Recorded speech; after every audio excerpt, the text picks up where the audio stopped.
Vegapunk revealed a massive secret about the D clan, but his skull got cut off right at the worst moment, leaving us with only a few breadcrumbs. However, the few words that he uttered in Japanese are enough to give us an idea of what he actually meant, but we're gonna need to break down the Japanese grammar behind this to really understand what Vegapunk was trying to warn about the D clan. So let's break it down alongside all the other Easter eggs and details in this chapter. On the cover, it seems that Nekomamushi has joined Hyogoro in the position of acting as a Yakuza boss while smoking his pipe. This is at Hyogoro's own place at the Flower Capital, as indicated by the lantern with the writing Hyo on it, which stands for leopard, the animal Hyogoro is associated with. Despite being a dog, Yamato has no issues getting alongside this big fluffy cat. On Pirate Island, a pair of pirates are talking about potentially finding sunken treasure in the sunken world. However, one of them mentions that this sunken gold city would only be found in one spot rather than all over the world, so looking at it would still be hard. This is in fact a reference to Shandora. As you might remember, Nolan came back to Jaya only for half of the island to be missing. We now know that the island was shot up into the sky by the knock-up stream, but Nolan believed instead that the island sank to the bottom of the ocean, so he told the world that the island must have sunk. That myth persevered, and it is now known across the world that the city of gold from Nolan's tale sunk to the ground, which most dismissed as the ramblings of a lunatic. And in this case, these pirates, they do want to believe in the romance of this golden city still existing under the sea, unbeknownst to the fact that it's up there into the sky. And in a fitting fashion, we actually get a brief cameo by the Saruyama Alliance, or Monkey Mountain Alliance, a reference to the Mont in Mont Blanc. As we saw in a previous cover story, Cricket, Masira, and Shoujo decided to move on from Jaya and search for new mysterious lands, previously having been in search of Nakrowa, the land of dreams, another fantastical place. In this case, he is fascinated by lost lands that existed even beyond Nolan, adding even more romance to this world. However, let's backtrack a little bit. Going back to the panel of Hachinosu, you can actually spot there what looks like to be Don Krieg, but not just him. Accompanying him is actually Gin. Yeah, Gin. After all these years of memes, theories, and speculation, finally Gin makes it back to the story. As he said, he kept believing in Don Krieg, but it seems the two were humbled enough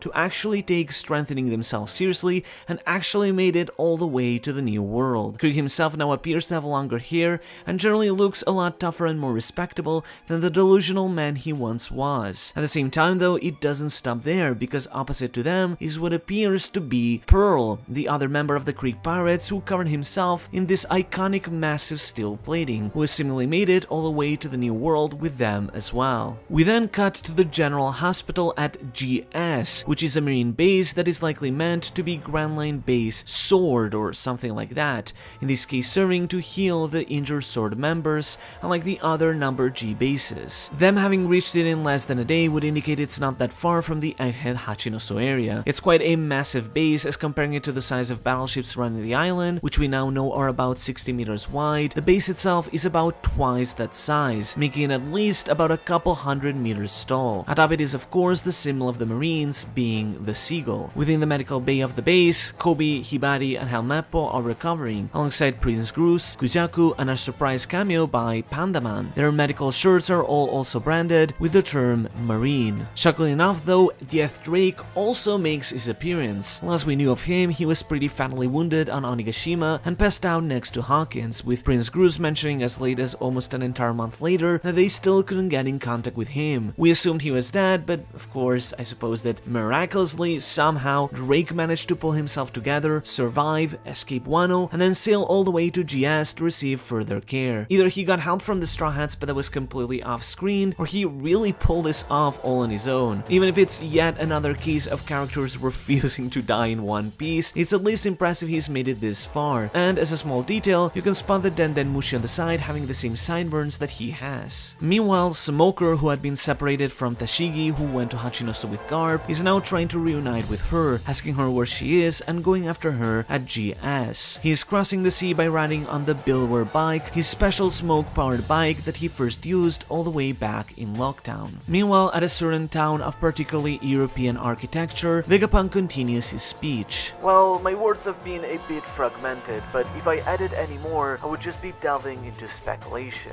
In response to this, one of the citizens demands, "Tell us, what is that Roger left behind?" On the back of his jacket is the writing "Ittai Nanio," which in Japanese translate to "What the hell is it?" referring to the very sentence he is uttering, asking about what the One Piece is. Meanwhile, as Stussy dissolves the Labophase Frontier Dome, Zoro and Jinbei are about to reach the ship, but are surpassed by Zoro, who arrived onto the Labophase by using Geppo, and then rushes in an attempt to cut the Thousand Sunny. The Straw Hats even mentioned that they heard some great noise before, likely being Zoro cutting the Labophase in half. You can also get a really good feel for just how massive the transformed versions of the Gorosei are, as you can see how massively Zoro towers over the Thousand Sunny. It seems that as part of the transformation, just like his clothes, his sword also grows in size as well. In this case, however, Zoro is stopped as Jinbei propels Zoro with an attack called Gyojin Jujutsu Kataguruma. This is a new move of Fishman Jujutsu which literally translates to piggyback ride, but in this case it's a pun,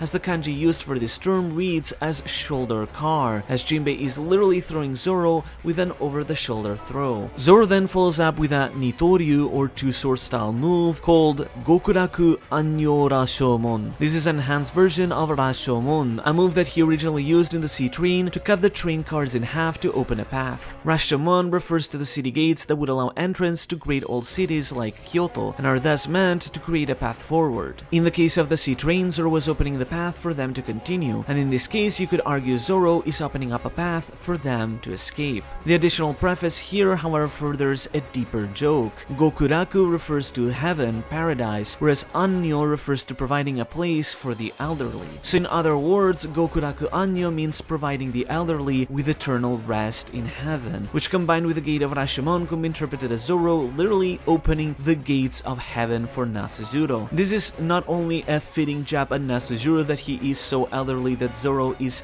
figuratively trying to bring him to the gates of heaven, but it's all just fitting due to the fact that they are on a sky island where heaven would theoretically be to begin with. However, as the two clash, both of them exclaim Akitetsu Blade, as apparent by the text box referring to both sides. This is massive, however, as this finally confirms a long-standing theory that has existed in the community for over 20 years. You see, the Kitetsu line of swords refers to a special line of swords that have been made by craftsmen of the Wano country, which are particularly known for being cursed swords. It is said that whoever owns a Kitetsu sword ends up meeting a horrible, unfortunate death due to their cursed nature. At Lockdown, Zoro found the Sandai Kitetsu. Sandai means third generation, meaning it's the third incarnation of this series of swords, with each successive sword being weaker than the original first. Zoro felt that the sword was cursed, but still decided to defy its luck with his own. Beyond the Sandai Kitetsu, however, we saw the previous incarnation of the Nidai Kitetsu, or the second generation Kitetsu, said to be stronger than the Sandai. The Nidai was crafted by Kotetsu, not Kitetsu, Kotetsu, an ancestor of Kosuke Sukiyaki, which would imply they were a former Kosuke shogun. Prior to the Nidai Kitetsu though, it was mentioned there existed a more fabled blade, and the strongest of all Kitetsu being the Shodai Kitetsu, or the first generation Kitetsu. To put into perspective, the strongest swords in One Piece world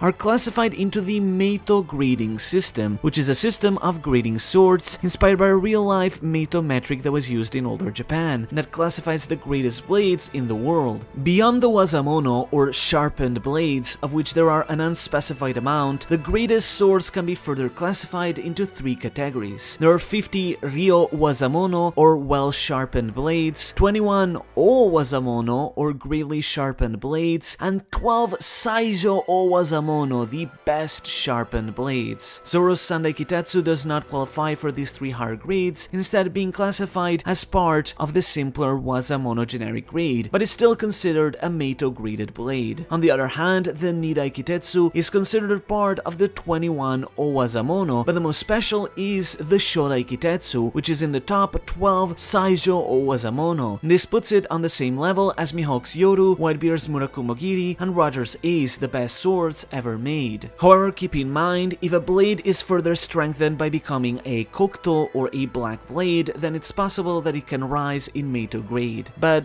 Well, here's the thing. Fans have speculated for years now that the sword that Nasjuro possesses may actually be the fabled Shodai Kitetsu, the very first of the line of Kitetsu swords and the strongest of them all. This wasn't just wild speculation, as the crossguard used for the sword was the same identical pattern that is reserved exclusively for the Kitetsu swords, which would have already indicated it was one of them, but this was still technically speculation until today, where it is finally confirmed, and it only makes sense that this would be the Shodai Kitetsu rather than a blade inferior to even the Sandai, fitting for a swordsman of Nasuzuro's caliber. Thing is though, now knowing about the demonic truths of the Gorosei, this makes one wonder more about the swords. For one, Kitetsu translates to demon piercer, but was this intended as a sword meant to pierce demons, or perhaps was it a sword intended for demons to pierce others, given how Nasuzuro, a demon himself, wields it? At the same time, it also makes one wonder, does Nasuzuro have something to do with the curse that the Kitetsu blades carry? After all, we've already seen how the likes of Saturn could spread diseases through his actions, so could Nasuzuro simply have been able to imbue the swords with a curse in some form, perhaps through his fruit or something like that? Either way, after the two clash, Zoro tells them to already get the ship going, and they'll just hop onto it as it shoots out with a coup de burst. Meanwhile, Luffy and the giants finally reach the Elbaf ship and prepare to escape. With how things are wrapping up, the ending may be more imminent than we realize. If you take a look, you can also notice that the figurehead of the Drakkar of the giants, known as the Great Eric, has been repaired after Nasuzuro cut it, as he has been stitched back together onto the ship, being held by some wooden planks and rope. However, Vice Admiral Bluegrass and Doll arrive from the other side of the island, and they manage to make a hole in the ship, which may cause trouble. Doll herself attacks with an attack with her armament haki called Rock and Roll Blaster, which is the fitting move for her rock aesthetic. The kanji reading for it reads as explosions of soul music.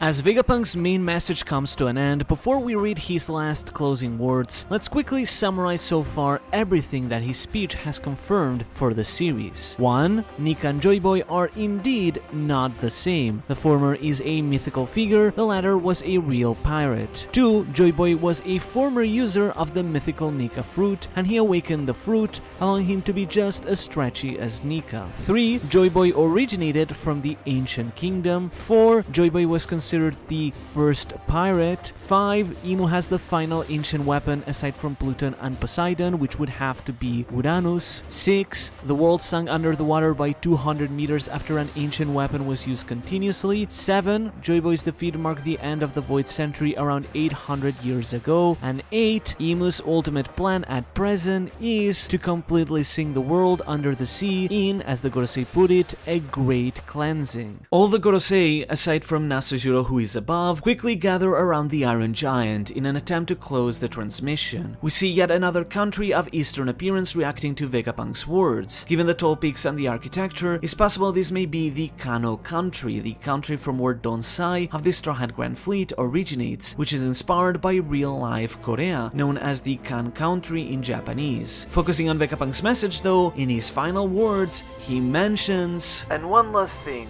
allow me to deliver a message to those bearing the name D scattered across the world. Within you, there's another And the call cuts off as Workery slams into the Iron Giant, causing it to tumble around and for the transmission Mushi inside of it to malfunction. And unfortunately, we literally get one single syllable to work with here in Japanese, which isn't much, but this is Japanese, so there is still something that we can extrapolate out of this. First and foremost are the words that precede it. Vegapunk is clearly addressing these to the people of the D clan, but specifically he mentions "within you," Omae-san tachi no naka ni, which is complicated as both in English and Japanese it can be interpreted in two ways. For one, the most logical meaning is that "within you" refers to someone among the group, meaning that Vegapunk is trying to say that among the members of the D clan there is someone or something. Perhaps maybe he intends to say that among them there is a trader of sorts or something like that, perhaps referring to Teach being the only member of the D clan who seems to be actively working against the dawn rather than for the dawn of the world, with rocks having seemingly preceded him as well, and being part of that line of inherited will. But within you can also be interpreted more literally as actually being within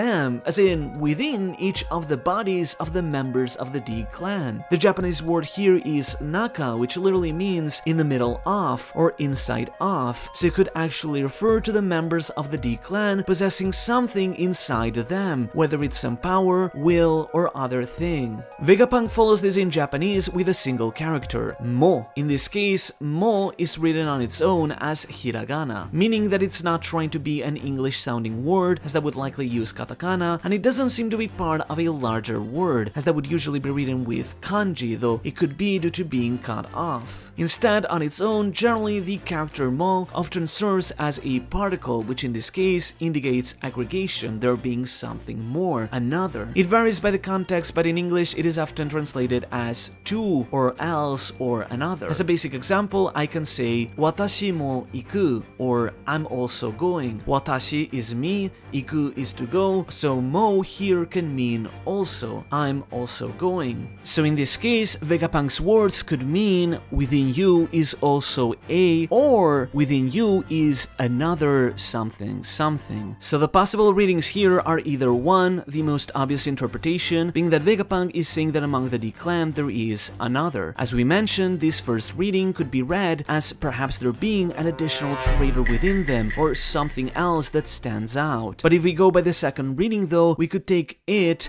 that the members of the D clan have something additional that exists within them, literally inside them, or something else that isn't part of them entirely. What comes to mind to me is the fact that it was mentioned that the D clan carry inherited will within them. Though inherited will isn't specific to the D clan, it simply refers to all those who have inherited someone else's dream. The D clan generally seems to bring forth the will of the D, the will of their ancestors, which seems to be the will to wish to bring the dawn of the world, as even Lily herself mentioned. But generally, as we understand it, inherited will is more of an abstract concept, right? But what if there's more to it? Something more physical? After all, according to Rocinante, the D clan are the fateful clan, a clan that seems to have some influence over fate. Several characters have pointed this out in regards to Luffy, with how he seems to be able to influence fate in some way or another to always survive no matter the impossible odds, with many wondering if he has fate on his side beyond just pure luck. This makes them the natural enemies of the gods, the celestial dragons. The one could read this as being the enemies of nature herself, the sea, or in other words, Imu, as we've long since speculated. But perhaps think about it this way. It's more obvious than what you may think. What if what Vegapunk actually meant is that we may also exist within the D clan is actually the